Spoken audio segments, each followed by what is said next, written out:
24 अगस्त 2001 की वो रात टोरंटो के पीएसएन एयरपोर्ट पर हमेशा की तरह चहल पहल थी। एयर ट्रांस की फ्लाइट 236 पुर्तगाल के लिए उड़ान भरने को तैयार थी। अंदर बैठे 293 यात्रियों के चेहरे पर खुशी और उत्साह था। कोई अपने परिवार से मिलने जा रहा था, कोई छुट्टियों का सपना देख रहा था और कुछ लोग अपनी जिंदगी की नई शुरुआत करने। प्लेन में 13 क्रू मेंबर्स भी थे जो हर यात्री की सुरक्षा और आराम का ध्यान रखने के लिए तैयार थे। कॉकपिट में 48 साल के अनुभवी कैप्टन रॉबर्ट पिशे बैठे थे। उनके साथ थे 28 साल के युवा और तेज तर्रार फर्स्ट ऑफिसर डग डीजेगर। रॉबर्ट पिशे को उड़ान का 16,800 घंटों का अनुभव था। वो ग्लाइडर उड़ाने में माहिर थे। हवा के साथ खेलना उनके खून में था। रात के 12:52 पर प्लेन ने टोरंटो की जमीन को अलविदा कहा और अटलांटिक के गहरे नीले आसमान में खो गया। सब कुछ परफेक्ट था। कैबिन की हल्की रोशनी में लोग सो रहे थे, कुछ धीमी आवाज में बातें कर रहे थे और क्रू मेंबर्स मुस्कुराते हुए अपनी ड्यूटी निभा रहे थे। नीचे सिर्फ अटलांटिक महासागर की अनंत शांति थी और ऊपर तारों से भरा आसमान। किसी को भी इस बात का अंदाजा नहीं था कि ये खूबसूरत रात उनकी जिंदगी की सबसे भयानक और यादगार रात बनने वाली थी। प्लेन अपनी 39,000 फीट की ऊंचाई पर आराम से उड़ रहा था मंजिल की ओर, लेकिन किस्मत को कुछ और ही मंजूर था। उस विशालकाय लोहे के परिंदे के अंदर एक छोटा सा नुक्स, एक ऐसी गड़बड़ी पनप रही थी जो कुछ ही घंटों में 306 जिंदगियों को मौत के मुंह में धकेलने वाली थी। वो रात सिर्फ एक उड़ान नहीं थी, वो जिंदगी और मौत के बीच की एक ऐसी जंग की शुरुआत थी जिसे दुनिया कभी नहीं भूल पाएगी। उड़ान को करीब 4 घंटे बीत चुके थे। सब कुछ शांत था। ज्यादातर यात्री गहरी नींद में थे। कॉकपिट में कैप्टन पिशे और फर्स्ट ऑफिसर डग डीजेगर अपने इंस्ट्रूमेंट्स पर नजर रखे हुए थे। तभी सुबह के 5:03 पर कॉकपिट के वार्निंग सिस्टम पर एक पीली बत्ती जली। Fuel imbalance. इसका मतलब था कि प्लेन के दाहिने पंख के टैंक में बाएं टैंक के मुकाबले फ्यूल तेजी से कम हो रहा था। कैप्टन पिशे ने इसे एक मामूली सेंसर की गड़बड़ी समझा। ऐसा अक्सर हो जाया करता है। उन्होंने सोचा कि शायद कोई टेक्निकल फॉल्ट होगा। उन्होंने फर्स्ट ऑफिसर से कहा, डग बाएं टैंक से थोड़ा फ्यूल दाहिने टैंक में ट्रांसफर करो, शायद बैलेंस ठीक हो जाए। ये एक स्टैंडर्ड प्रोसीजर था, लेकिन उस रात ये उनकी जिंदगी की सबसे बड़ी गलती साबित होने वाली थी। उन्हें नहीं पता था कि दाहिनी इंजन की फ्यूल लाइन में छोटा सा लीक शुरू हो चुका था। ये लीक एक गलत हाइड्रोलिक ट्यूब लगने की वजह से हुआ था, जो मेंटेनेंस टीम की एक चूक थी। अब जैसे ही उन्होंने फ्यूल ट्रांसफर शुरू किया, लीक और तेजी से बढ़ने लगा। हर मिनट लगभग 13 किलो जेट फ्यूल अटलांटिक की ठंडी हवा में बर्बाद हो रहा था। कैबिन में पीछे बैठी एक एयर होस्टेस को फ्यूल की हल्की सी गंध महसूस हुई, लेकिन रात के अंधेरे में बाहर कुछ भी देख पाना नामुमकिन था। उसने सोचा शायद किसी और चीज की गंध होगी। कॉकपिट में बैठा क्रू अभी भी इस बात से अनजान था कि उनका प्लेन धीरे धीरे अपना खून बहा रहा है। वो शांत रात अब धीरे धीरे एक भयानक सस्पेंस में बदल रही थी, जहां हर पल की कीमत जिंदगी थी। अगले 30 मिनट तक कॉकपिट में कंफ्यूजन का माहौल था। फ्यूल गेज की सुई तेजी से नीचे गिर रही थी, जो किसी भी हिसाब से नॉर्मल नहीं था। फर्स्ट ऑफिसर डर्क बार बार कैलकुलेशन कर रहे थे, लेकिन नतीजे हर बार चौंकाने वाले थे। फ्यूल की खपत उम्मीद से कहीं ज्यादा थी।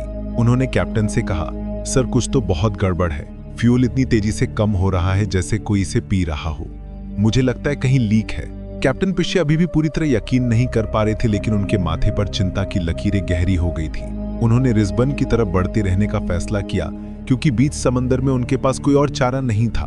नीचे हजारों फीट की गहराई में सिर्फ अटलांटिक का ठंडा अंधेरा पानी था। सुबह के 5:45 हो चुके थे जब कॉकपिट में एक और अलार्म बज उठा। Engine oil temperature high, oil pressure low. ये दाहिने इंजन यानी कि नंबर 2 के लिए वार्निंग थी।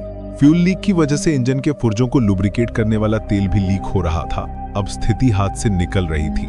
कैप्टन पिशे ने तुरंत एयर ट्रैफिक कंट्रोल से संपर्क किया। उन्होंने अपनी आवाज को मैक्सिमम शांत रखते हुए कहा, Santa Maria control, this is air transit 236, we have a suspected fuel leak, we need to divert, requesting immediate diversion to Lajes airbase in the एजोस। एजोस द्वीप समूह उस वक्त वहां से सबसे नजदीकी जमीन थी, लेकिन वो भी करीब 300 किलोमीटर दूर था। एटीसी ने तुरंत उन्हें रूट क्लियर कर दिया। अब उनकी रेस वक्त के साथ शुरू हो चुकी थी। उन्हें नहीं पता था कि उनके पास कितना फ्यूल बचा है और क्या वो जमीन तक पहुंच भी पाएंगे। हर गुजरता पल उन्हें मौत के और करीब ले जा रहा था। सुबह के 6:13 है। अटलांटिक महासागर के ऊपर 38,000 फीट की ऊंचाई पर कॉकपिट में जो डर था वो अब हकीकत बन चुका था। दाहिने इंजन ने बुरी तरह से खांसने जैसी आवाज की और फिर एक झटके के साथ बंद हो गया। कॉकपिट की स्क्रीन पर एक बड़ी सी लाल बत्ती जलने लगी। Engine 2 flame out. प्लेन एक तरफ हल्का सा झुक गया और कैबिन में एक अजीब सी वाइब्रेशन महसूस हुई। जो यात्री जगे हुए थे वो घबरा गए। कैप्टन पिशे ने पवनी प्लेन को संभाला। अब उनके पास सिर्फ एक इंजन बचा था, बायां इंजन यानी कि नंबर 1। उन्हें उम्मीद थी कि वो एक इंजन के सहारे एजोस तक पहुंच जाएंगे, जो अभी भी करीब 200 किलोमीटर दूर था। लेकिन ये उनकी उम्मीद सिर्फ 13 मिनट तक ही जिंदा रह सकी। सुबह के 6:26 पर बाएं इंजन ने भी जवाब दे दिया। एक भयानक खामोशी छा गई। प्लेन के दोनों इंजन अब बंद हो चुके थे। 3 लाख किलो का वो विशालकाय एयरबस अब सिर्फ एक बड़ा सा ग्लाइडर था, जो 35,000 फीट की ऊंचाई से हर मिनट 2,000 फीट की रफ्तार से नीचे गिर रहा था। कैबिन में इमरजेंसी लाइटें जल उठी, एयर कंडीशनिंग बंद हो गई और एक डरावना सन्नाटा पसर गया। यात्रियों के बीच चीख पुकार मच गई। लोग रोने लगे, प्रार्थना करने लगे। उन्हें लगा कि बस अब सब खत्म। नीचे सिर्फ मौत का समंदर था और ऊपर अंधेरा आसमान। उस खामोशी में सिर्फ हवा की साएं-साएं की आवाज आ रही थी, जैसे कोई विशाल परिंदे अपने टूटे पंखों के साथ जमीन की ओर गिर रहा हो। कॉकपिट में मौत जैसी खामोशी थी। कैप्टन रॉबर्ट पिशे ने स्टिक को कस के पकड़ रखा था। उनकी आंखों में डर नहीं, एक अजीब सी शांति थी। उन्होंने फर्स्ट ऑफिसर डर्क की तरफ देखा और कहा, "We've lost both the engines." डग ने कांपती हुई आवाज में जवाब दिया, "We are gliding, sir." उनके पास अब सिर्फ 19 मिनट थे। 19 मिनट के अंदर अगर वो जमीन तक नहीं पहुंचे तो प्लेन अटलांटिक में समा जाएगा। लेजेस एयरबेस अभी भी 120 किलोमीटर दूर था। ये नामुमकिन लग रहा था, लेकिन कैप्टन पेशे ने हार नहीं मानी थी। वो एक ट्रेन ग्लाइडर पायलट थे। वो जानते थे कि बिना इंजन के भी प्लेन को कैसे काबू में रखना है। तभी एक तेज गड़गड़ाहट के साथ प्लेन के नीचे से रैम एयर टरबाइन बाहर निकला। ये एक छोटा सा पंखा था जो हवा के दबाव से घूमकर प्लेन के जरूरी सिस्टम्स के लिए थोड़ी सी बिजली पैदा करता है। कॉकपिट की कुल स्क्रीनें फिर से जिंदा हो गई। डक ने तुरंत एयर ट्रैफिक कंट्रोल को मेडे कॉल की। Mayday air transit 236, both engines failed, we are gliding to Lajes. दूसरी तरफ से एटीसी ऑपरेटर की हैरान आवाज आई, "confirm both engines out?" Dirk ने जवाब दिया, "affirmative, both engines out." Lajes airbase पर इमरजेंसी सायरन बज उठे। रनवे को खाली करा दिया गया। फायर ट्रक और एम्बुलेंस तैयार खड़ी थी। अब सब कुछ कैप्टन पिशे के हाथ में था। एक छोटी सी गलती और 306 जिंदगियां खत्म। वो उस विशालकाय मलधिरे पर बेजान परिंदे को अपने तजुर्बे के पंखों से उड़ा रहे थे। दोस्तों, कहानी का ये पल रोंगटे खड़े कर देने वाला है। अगर आप भी उस प्लेन में होते तो क्या करते? मुझे कमेंट्स में जरूर बताइएगा। आपकी हर एक हाइप और कमेंट मेरे लिए बहुत मायने रखती हैं। प्लीज, अगर अब तक सब्सक्राइब नहीं किया तो कर लीजिए। आगे जो होने वाला है वो आपके होश उड़ा देगा। चलिए कहानी में वापस चलते हैं। कॉकपिट में जहां एक खामोश जंग चल रही थी, वहीं कैबिन का माहौल दिल दहला देने वाला था।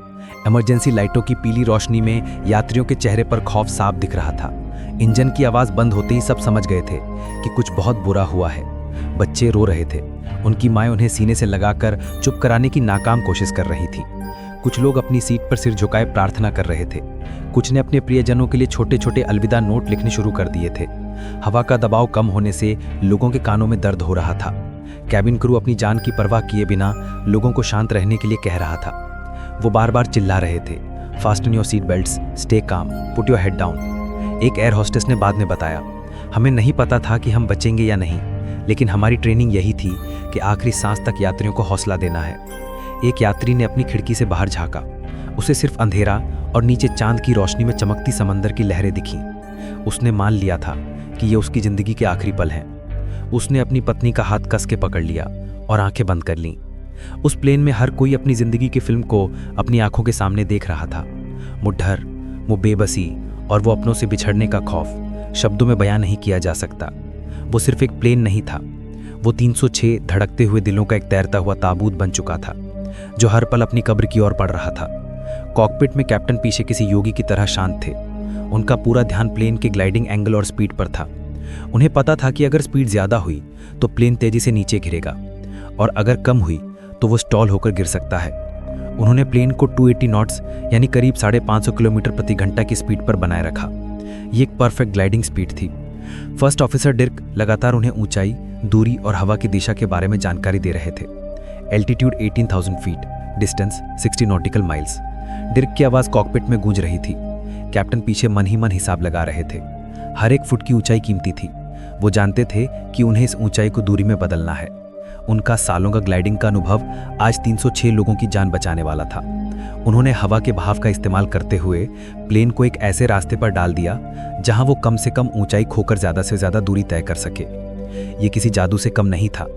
वो 3 लाख किलो के लोहे के टुकड़े को किसी कागज के जहाज की तरह हवा में तैरा रहे थे। नीचे घने बादल थे। उन्हें जमीन का कोई नामो निशान नहीं दिख रहा था। डिर्क ने कहा, "still nothing on the radar." Captain पीछे ने फुसफुसा कर कहा, "will see it, we will." उनका आत्मविश्वास ही उस अंधेरी रात में उम्मीद की इकलौती किरण थी। उन्होंने अपने डर को अपने हुनर के नीचे दबा दिया था। वो सिर्फ एक पायलट नहीं थे, वो उस रात 306 लोगों के लिए भगवान बन चुके थे। वक्त तेजी से गुजर रहा था। प्लेन अब 13,000 फीट की ऊंचाई पर था। लैंडिंग में सिर्फ कुछ ही मिनट बाकी थे, लेकिन अभी भी उन्हें जमीन नजर नहीं आ रही थी। कॉकपिट में निराशा छाने लगी थी। क्या उनकी सारी मेहनत बेकार चली जाएगी? क्या वो मंजिल के इतने करीब आकर भी हार जाएंगे? तभी बादलों के बीच से अचानक फर्स्ट ऑफिसर डिर्क चिल्ला उठे, a land ahead, I see lights, that's Lajes. वो रनवे की लाइटें नहीं थी, वो एजोस द्वीप के एक छोटे से शहर की रोशनी थी, लेकिन उस अंधेरे समंदर के बीच वो रोशनी किसी जन्नत की तरह लग रही थी। 306 लोगों के लिए वो जिंदगी की रोशनी थी। कैप्टन पीशे के चेहरे पर पहली बार हल्की सी मुस्कान आई। उन्होंने तुरंत प्लेन को रनवे 33 की दिशा में मोड़ना शुरू कर दिया। अब एक नई चुनौती उनके सामने थी।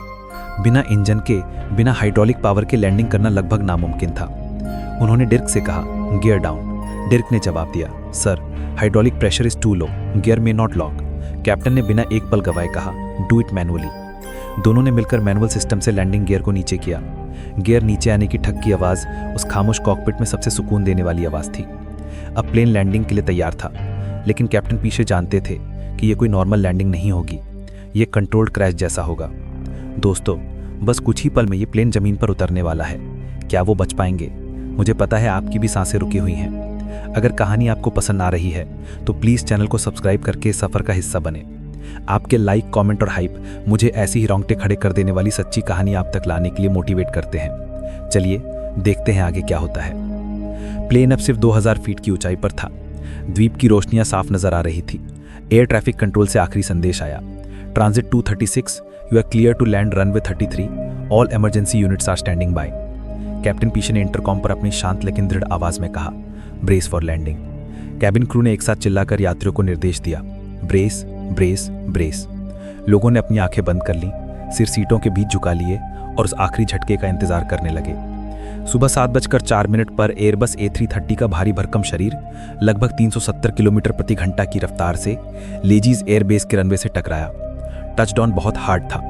एक जोर का झटका लगा, जैसे प्लेन कई टुकड़ों में बिखर जाएगा। लैंडिंग के जोर से प्लेन के 8 टायर फट गए, लेकिन कैप्टन पीशे ने कंट्रोल नहीं खोया। उन्होंने प्लेन को रनवे पर सीधा बनाए रखा। बिना इंजन के रिवर्स थ्रस्ट और बहुत कम ब्रेकिंग पावर के साथ प्लेन रनवे पर किसी आग के गोले की तरह दौड़ता रहा। आखिरकार रनवे खत्म होने से सिर्फ 700 मीटर पहले वो विशालकाय ग्लाइडर रुक गया। एक पल के लिए पूरी तरह सन्नाटा छा गया और फिर कैबिन के अंदर से तालियों और रोने की मिलीजुली आवाजें आने लगी। वो जिंदा थे, वो सब जिंदा थे, एक भी खरोंच के बिना। ये एक चमत्कार था, एक ऐसा चमत्कार जिसे कैप्टन रॉबर्ट पीशे के हुनर और हिम्मत ने हकीकत में बदल दिया था। जैसे ही प्लेन रुका, चारों तरफ से फायर ट्रक और एम्बुलेंस दौड़ पड़ी। उन्होंने तुरंत प्लेन पर केमिकल फोम का छिड़काव किया ताकि किसी भी तरह की आग का खतरा टाला जा सके। क्रू ने इमरजेंसी दरवाजे खोले और चिल्लाए, इवैक्यूएट, गो। यात्री इमरजेंसी स्लाइड से नीचे उतर रहे थे। कोई जमीन को चूम रहा था, कोई रोते हुए अपने परिवार को गले लगा रहा था। कुल 18 लोगों को मामूली चोटें आई थीं, जो या तो झटके की वजह से थीं या स्लाइड से उतरते वक्त लगी थीं। जब सभी यात्री सुरक्षित बाहर निकल गए, तब कॉकपिट से कैप्टन रॉबर्ट पीशे और first officer Dirk D Jaeger बाहर आए। रॉबर्ट जमीन पर उतरे और घुटनों के बल बैठ गए। उन्होंने अपना सिर झुका लिया और बस इतना ही कहा, वी मेड इट। वहां मौजूद सभी बचाव कर्मियों, सैनिकों और एयरपोर्ट स्टाफ ने उनके लिए जोरदार तालियां बजाईं। उस रात वो सिर्फ एक पायलट नहीं थे, वो एक हीरो थे। बाद में जांच में पता चला कि हादसा एयरलाइन की मेंटेनेंस टीम की गलती से हुआ था, लेकिन यह भी कहा गया कि पायलटों ने जिस असाधारण कौशल और सूझबूझ का परिचय दिया, उसने एक भयानक तबाही को एक चमत्कार में बदल दिया था। कैप्टन पीशे और फर्स्ट ऑफिसर डिर्क को पूरी दुनिया में हीरो ऑफ द एजोस के नाम से जाना जाने लगा। उस फ्लाइट का नाम इतिहास में हमेशा के लिए द एजोस ग्लाइडर पड़ गया। ये कहानी हमें सिखाती है कि जब इंसान अपनी हिम्मत और हुनर की आखिरी हद तक लड़ता है तो मौत को भी हार माननी पड़ती है।